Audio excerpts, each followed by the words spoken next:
Talk about your time in Boca Chica, because for those of you who watch Channel 2, which you're watching right now, you sort of camped out in Boca Chica waiting for this rocket launch to happen, and you had a front row seat essentially. Derek, this was the moment of, I can't even describe to you what it was like to see a rocket like that built by SpaceX, and the way they build it so quickly. It's the Starship SN8 prototype, launch into the air, and then to be able to describe it live in person, describing how it does like this unique like skydive or belly flop, and then right before it erects back, and then it's supposed to land. Well, the fact that you get a front row seat to space, right? Because Rose-Ann is our NASA reporter, and you cover so many great feel-good stories in our community. Talk to us just about what we can expect this year, because I think a lot of people have been fascinated by space from a very young age. And I think now that we're entering this chapter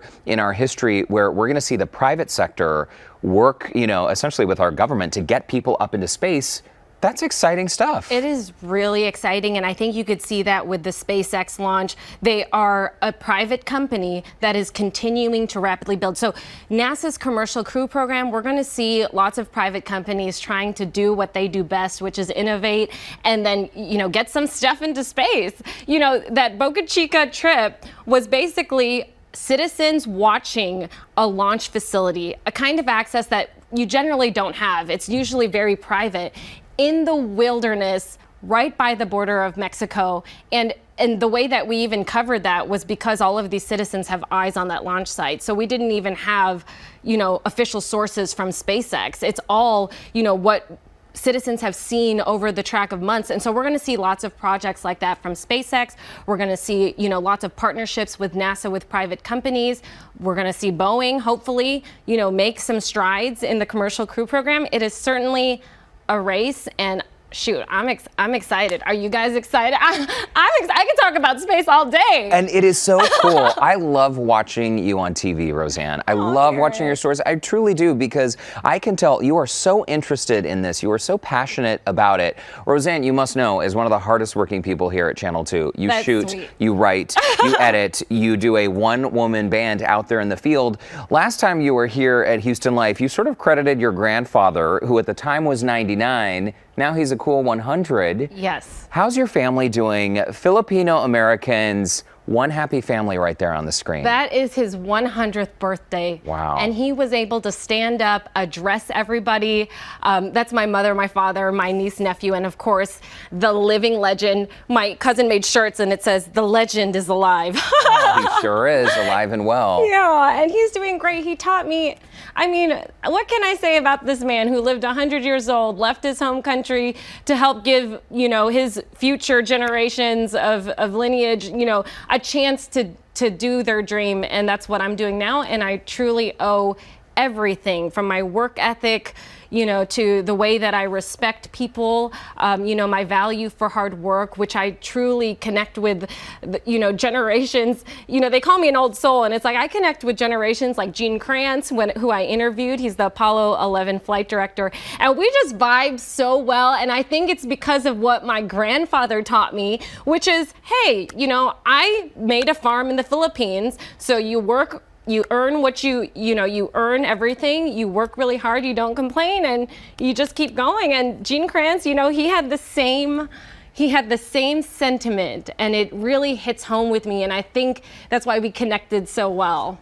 Talk to us about your volunteerism, because here in Houston, there's a very large Filipino-American community. You find time to serve as program director of this nonprofit organization that does what? It helps mentor young people in their career paths? Essentially, it's a leadership nonprofit, and what it does is it creates programs to truly help the Filipino-American leaders, or those interested in the Filipino-American culture, do programming that's meaningful. So that picture right there, when I first came in as programming director, I thought, hey, Houston has art, Filipino-American artists that haven't had their stories told, and I'm a storyteller by trade. And I thought, we can do a fundraiser that highlights Filipino-American artists, the journey, and just bring a community together. So that was the very first Lumika Arts Showcase, which we started, and then we as a team created it. And so now we're going on our third year, and it's it's doubled in size, so much collaboration.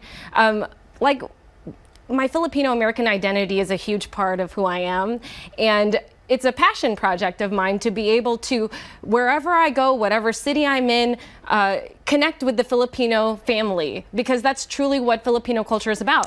It's about welcoming people, it's about food, you know, family, and learning about where you came from. Never forgetting your roots is a huge part of Filipino culture. So I always try to find time for it when I can. It warms my heart hearing you say this. Just seeing the photo of you with those young people, just like your grandfather mentored you, and you always remember his words, you are going out in the community and you are helping give young people some passion and inspiration to follow their dreams. So you're doing great work, Ro. Thank you so much. Almost out of time, but I'm dying to know about the Emmy win. Congratulations. What did you win the Emmy for? It was a team effort for the Apollo 11 mission, Houston's mission to the moon. And man, what an amazing accomplishment for our team. I think it was so great to be able to, you know, really accurately portray what it was like back then when they landed humans on the moon.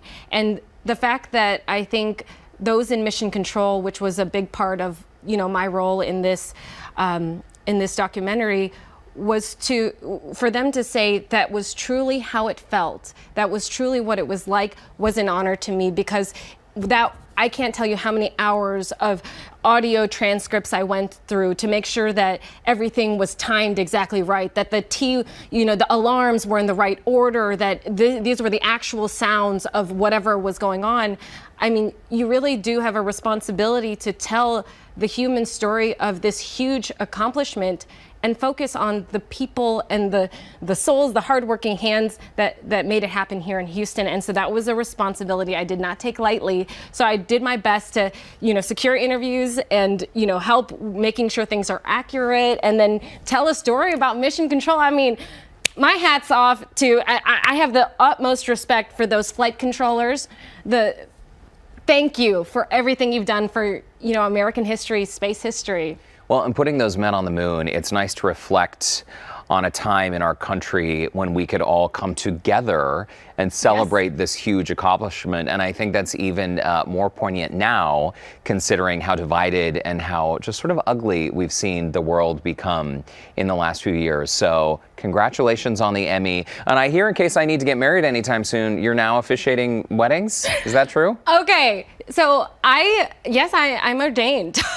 I am ordained. How did this happen? And who is this lovely couple? This happened during Boca Chica coverage for the SNH launch. In fact, I went to the news director and I said, hey, I cannot miss this wedding. I know we're covering Boca Chica every single day, but I need to make it back. So we drove to Houston just for the wedding. I officiated the wedding. I wrote my invocation that morning. And then right after, you know, less than an hour later, we head straight back to Boca Chica right after the wedding. Wow. Yeah, and Janine and Peter, you know, congratulations to them. They're an amazing couple. They've gone through so much. Their dad was actually someone who I did a story on, a veteran who helped during Hurricane Harvey. You know, he was in a coma when I first met this family. So I did not even know this family until I interviewed them for KPRC, because he had gone into a coma and the family was really looking for help. Well, it ended up for more than a year. I covered them. I was there for Thanksgiving with the Sanborn family. John Sanborn is the man we covered. And we built a connection, and his oldest daughter, Janine, said, hey, you know, I'm getting married. My dad is walking me down the aisle, and we would love to have you be the one marry us. Oh, and of course, what an honor of a lifetime that was to be able to do that for them. Incredible. And it all started here at KPRC. Match made in heaven, right? A beautiful wedding, and just one of many, many incredible stories you have covered here during your time in Houston. Hard to believe you've only been here 3 years. I feel like you've been here a lifetime. I think KPRC and Houston Life have become a family, and I can't imagine what my life would be like without being here and covering space. I mean, this is Houston. You know, we talk about what makes Texas special, what makes Houston special, and that is the people, you know, our community, how strong we are, and space. Couldn't have said it better myself. Rose-Ann Aragon, thank you so much. We are so proud to call you one of our own here at KPRC Channel 2. You're so sweet. I just love being here with you and just saying hello to the Houston Life viewers again. Good. We'll come back anytime. We'll see you soon. Thank you.